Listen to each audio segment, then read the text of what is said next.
Hi everybody, ఈ video మీకోసమే. ఈ వీడియో మీ లైఫ్ చేంజ్ చేస్తుండొచ్చు. రైట్ సార్, మీరు ఇద్దరు ఒక గవర్నమెంట్ హోదాలో ఉండి రెవెన్యూ డిపార్ట్మెంట్ లో 60 నుంచి 70 వేలు సంపాదిస్తున్నారు. అలాంటి వ్యక్తులు వెస్టీజ్లోకి రావడానికి కారణం ఏంటి? సార్ 11 సంవత్సరాల నుంచి నేను విఆర్ఓగా పనిచేస్తున్నాను. నా జీతం వచ్చేసి 42,000 సార్.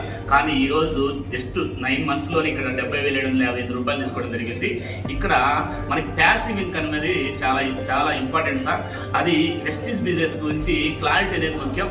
ఈ క్లారిటీ అనేది తీసుకొని ఫేకా రియలా తెలుసుకోవడానికి మీరు ఒక మీటింగ్కి వచ్చి క్లారిటీ తీసుకోవాలని నేను మిమ్మల్ని రిక్వెస్ట్ చేస్తున్నా సార్. ఇది మంచి ఆపర్చునిటీ, మంచి అవకాశం, తెలుసుకోండి sir. Thank you sir, thank you so much. ఇంకొక విషయం ఏంటంటే చాలా మంది బిజినెస్ ఫేక్ అని చెప్తున్నారు. మరి జెన్యూన్ అని చెప్పడానికి మీ దగ్గర ఆన్సర్ 2023 జూన్ 21 తారీఖున ఈ భారత పార్లమెంట్ లో లోక్సభ రాజ్యసభలో బిల్లు ప్రవేశపెట్టి భారత రాష్ట్రపతి చేత ఆమోద ముద్ర వేసి గెజిట్ రూపంలో తీసుకొచ్చారు sir. Complete legal business sir ఇది.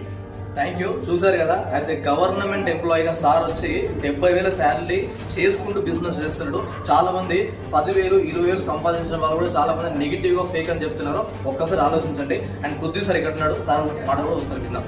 సార్, గవర్నమెంట్ అంటేనే రెవెన్యూ డిపార్ట్మెంట్లో మేము జీవోస్ పాస్ చేసి అన్ని ఇంప్లిమెంట్ చేసేది మేమే వచ్చి చేస్తున్నామంటే మీరు అర్థం చేసుకోవచ్చు. జీవోలు చదివి అండర్స్టాండ్ చేసుకొని ప్రజల్లో ఇంప్లిమెంట్ చేసేది మేము. 2023 డిసెంబర్లో government of India GO pass చేసింది, గెజెట్ ఇచ్చేసింది. అంటే మన ఇండియాలో అది లీగల్ బిజినెస్ చట్టం చేసింది అనమాట. దీనికోసం మీరు ఎటువంటి భయం అవసరం లేదు. మన కంపెనీ వచ్చేసి 21 years కంప్లీట్ చేసింది. ఇది ఫారిన్ కంట్రీస్లో ఇది ఆల్రెడీ లీగల్ అయిపోయింది, ఆల్రెడీ ఇంప్లిమెంట్ అవుతున్నారు. డెవలప్ అయిపోయిన కంట్రీస్ అన్ని కూడా ఈ డైరెక్ట్ సెల్లింగ్ ఇండస్ట్రీ వల్లనే డెవలప్ అయినాయి అని చెప్పి మన ప్రధానమంత్రి మోడీ గారు మన దేశంలో కూడా దీన్ని డైరెక్ట్ సెల్లింగ్ బిజినెస్